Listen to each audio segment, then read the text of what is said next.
Hi everyone, my name is Charlie and I still don't have curtains for this window. Either way, I was going to say that today I'm going to be talking about nothing in particular as I take my slippers off, but I do have like some inkling as to what I'm going to be talking about. Firstly, I'm just going to say because I have kept forgetting the music that I'm listening to. You know, usually in these videos, I go into what I'm listening to, what films I've watched, all that sort of thing. I haven't done that for a few weeks because I keep forgetting the songs that I want to share with you. So I created a playlist on Spotify of the songs that I've been listening to a lot recently. And I created one for this video in particular, and then realised that this is not the first video I'll be releasing once I've set that up. So I've also created a playlist for last week's video and had great fun doing that because it's just full of songs that include the number 1. My apologies, I got distracted by a squirrel. This might be something that I continue to do as I continue to forget all of the music that I'm listening to, but for now, there are 2 compilations of 12 songs that you're gonna love or despise. I think I might run through the way that my week's gone since I last saw you and then get into what I'm reading, which isn't a lot. So after I spoke to you last Tuesday, absolutely sopping wet, I ended up watching a film. This is a film that Charlie of Charlie Brooke Reads has been telling me to watch for ages. I found out that the star of this film attended my university back in the 80s, and the film was Everything Everywhere All at Once. This film goes on for 2.5 hours, and I did not realise that that time had passed. Film must be good if I don't reach for my phone throughout the entire viewing of it, which is something I did with this film. Like I say, I didn't even realise the 2.5 hours had passed until it ended.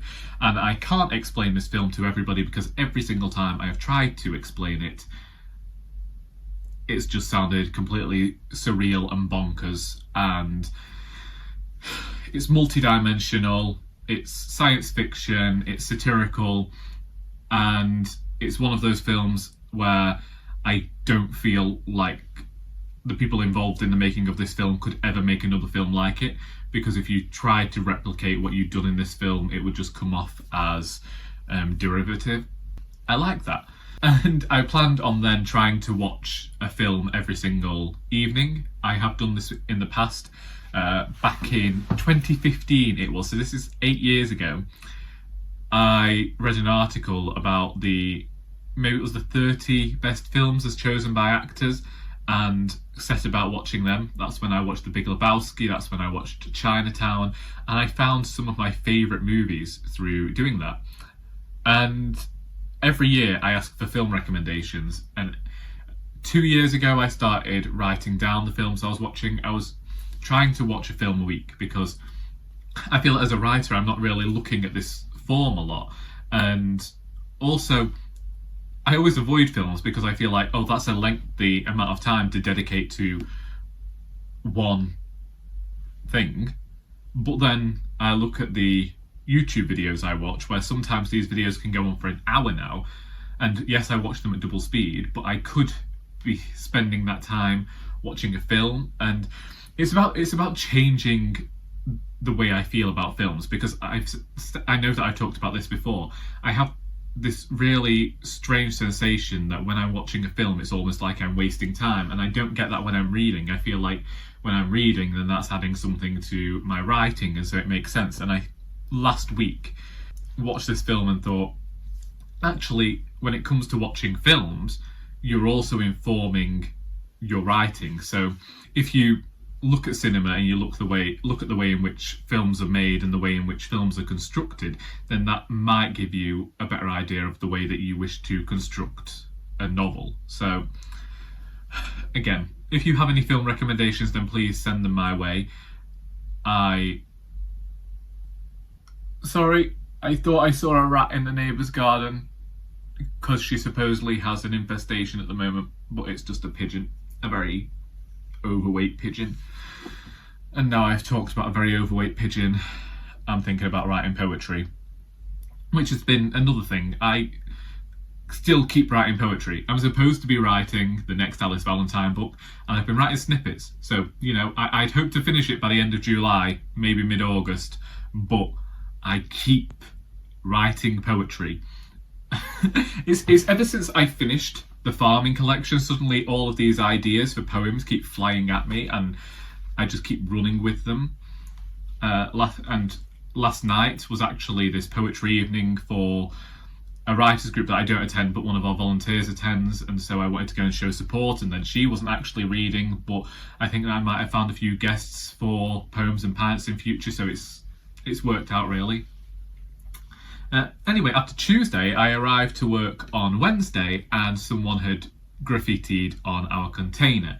They had written in permanent marker, "All staff are thieves." This was thief '(S), so I do hope that the people who did this, the artistes, have booked themselves in for an English language class, learn a bit about spelling and grammar. But there is one person in my mind who I think could have been the perpetrator, and I keep mentioning this to people simply because they were the only person that I'd had a problem with that week. It was a customer who didn't believe me when I told her that we weren't associated with the charity over the border.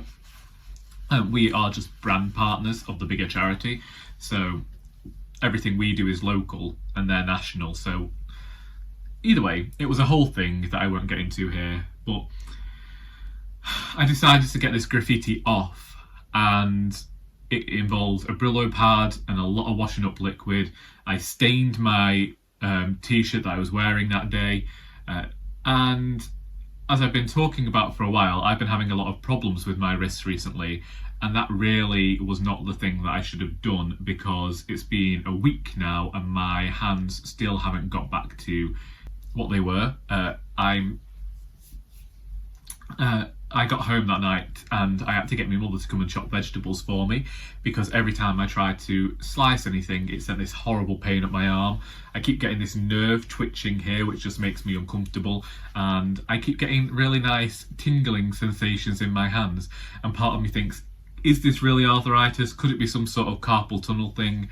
I don't know, but it has meant, like, this wrist here, the left wrist, it's always the left hand side, it's the side I don't use the most that ends up with the most pain. The left wrist is, I now can't carry anything with this. I keep just taking one cup of tea at a time when I'm bringing cups out for people at the shop, because, well, this wrist, it's spilling. It's not holding anything at the moment, which is difficult. And yes, I know I should go back to the doctor, and I might one day, but this was just a side effect of having to get rid of some graffiti, and I just want the person who did write that defamatory notice on our container to know that if your vendetta wasn't against me, you've actually harmed me physically. So I hope you're happy with yourself. Thursday was the writers group, in which I actually think, I wrote the person in charge of the workshop had us write about our dreams, and I wrote about one of those horror dreams that people, you have, where you're trapped in a room without any doors, or you're trapped in a building with no doors or no windows or anything like that. And then I decided that I wanted to write about a different dream. And so in the little bit of spare time I had, I wrote about the dream in which I met Dawn French in a park, and we started speaking in Italian about the book she was reading, which I remember being Moby Dick, and I remember her not enjoying too much. I've never met Dawn French. I don't think I'll ever meet Dawn French. I'm not sure why we were speaking Italian to each other in a dream, but there you go. In fact, when I told people about this, the question I received was about the colour of her hair currently, so people weren't fazed by the idea that she turned up. It was more that her hair colour might not have been right for the modern times. Yeah, so then Friday and Saturday I was in work, and it was hot, it was humid, And Sunday, I planned on reading on Sunday and finishing the book I'm about to show you, which hasn't happened. But my sister came round and we ended up going for a walk down the canal. Sally didn't end up meeting her boyfriend this time. It was just a nice, pleasant day, really, which was more about conversation and being amiable with one another than trying to get anything done. Monday I was at work. Tuesday, as I've told you, I went to this poetry thing in the evening, and now we're here. It's Wednesday. Today I had huge plans. Well, I didn't have huge plans. I'd made the decision that I wanted to walk early, which actually turned out to be a good idea because it's been raining all afternoon. And then I was going to have this bath, which I did have, listen to Books Unbound, which I did. But I didn't get to record as early as I'd hoped to, and nor did I finish reading To Battersea Park by Philip Hensher.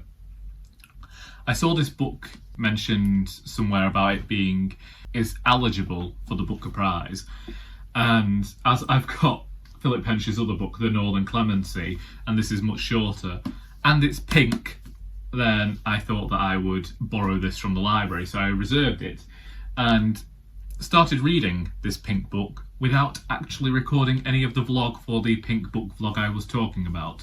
It's a pandemic novel. The first part is very much set just after we entered into lockdown, and discusses that, and discusses the way in which everybody was looking out of their windows, and there is a lot of the protagonist looking out of the windows and creating stories for the people that would pass by. And at first I was annoyed by it, and then I started feeling like it was leaning into this almost Virginia Woolf style of writing, and then I was finding myself reminded of Michael Cunningham, and but I kept seeing these allusions to other writers. And then the next part the author starts writing these very short vignettes that piece together to create this narrative, which now enters into the third person and seemingly relates to characters from the first part. But in the third part, which is where I'm currently, I've read 60 pages of the third part. It seems to be in this alternative present where the pandemic continued into another wave, and now there is no money, there's no electric, there's no water, and people are scraping by. Pets are left out on the street and have turned into huge packs of mongrel dogs who are slowly returning to their roots. And I'm not really sure what's going on there, but I'm enjoying the writing, and as I say, I'm reminded of these other writers. And if this was longlisted for the Booker, then I wouldn't be unhappy about that. And I had hoped to finish Outrageous by Paul Baker, but I've only read 14 pages. I've read 14 pages of it, if I will get all of that read in the next 2 days before the month's out. You know, I can do this pink book vlog anytime. I don't know why I've specifically decided that it had to be June. And I did start Moon Witch Spider King by Marlon James, but one chapter was too dark for me, and I ended up putting it down. It's not that I don't mind dark books, but it was already incredibly intense, and then I started remembering the experience I had with Black Leopard Red Wolf, and it just put me off reading. That's been set aside for now. I've accepted a challenge from Charlie, really, because we're going to be recording a video soon, and I've kept talking about Great Circle by Maggie Shipstead for nearly 2 years, and talking about how I think it's going to be a favourite when I read it, and I still haven't read it. So I think that Great Circle is a book that I'm going to try and read before the end of July, for reasons that we'll get into when we get there, and we'll find out whether Charlie actually does like this book or not. If it's not a favourite, then I don't know what we're going to do, because I've been saying that book could be a favourite for ages. I've been recommending that book to people for nearly 2 years now, and I've never read it. So we'll see. But, you know, I've recommended books to people and not read them before.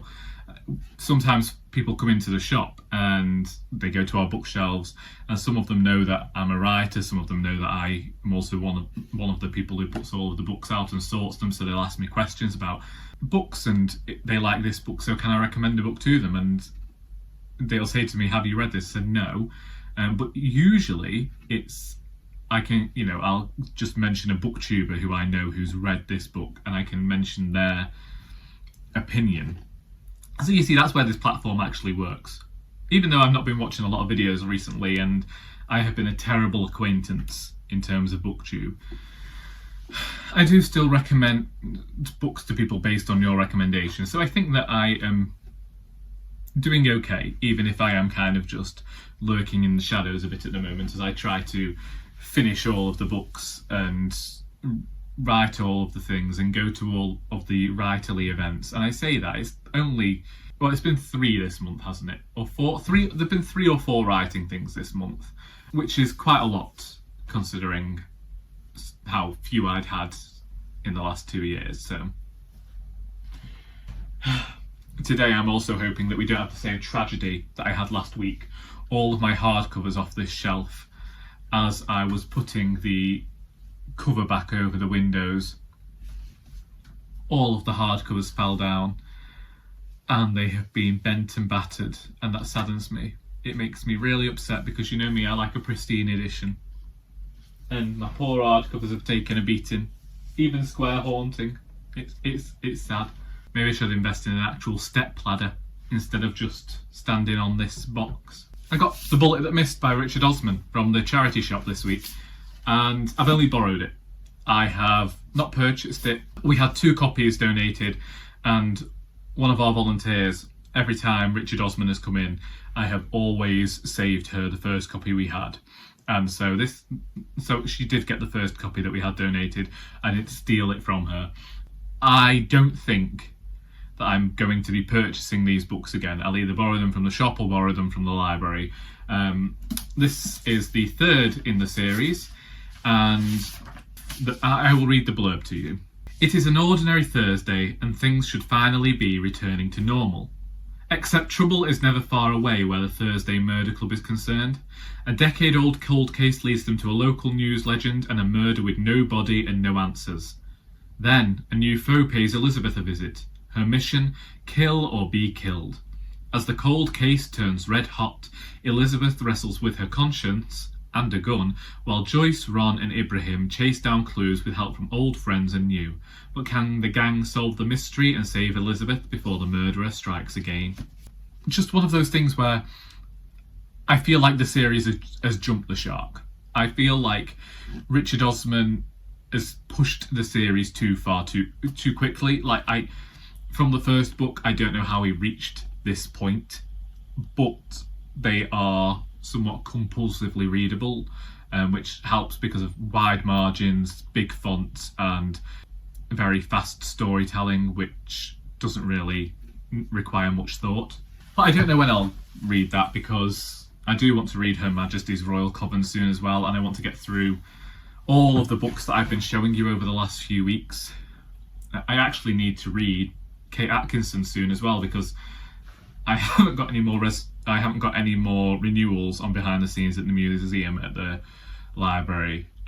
It's just, as I said at the time when I read case histories, I noticed so many of the patterns when it came to Atkinson's work that it put me off slightly, and I needed to take a break. But I do need to get that read within the next 2 weeks now, because the library wants the book back. Sorry, it's just started absolutely bucketing down with rain, and to me this is the perfect weather to be sat in a corner reading. And since I've given you an update, I do think that I might just go downstairs now and sit in a corner and read. So yeah, if you have any film recommendations, then please do send them my way. Please go and listen to the playlists which show the music that I'm currently listening to. Let me have your thoughts on them as well. If you absolutely hate them, that's fine, tell me.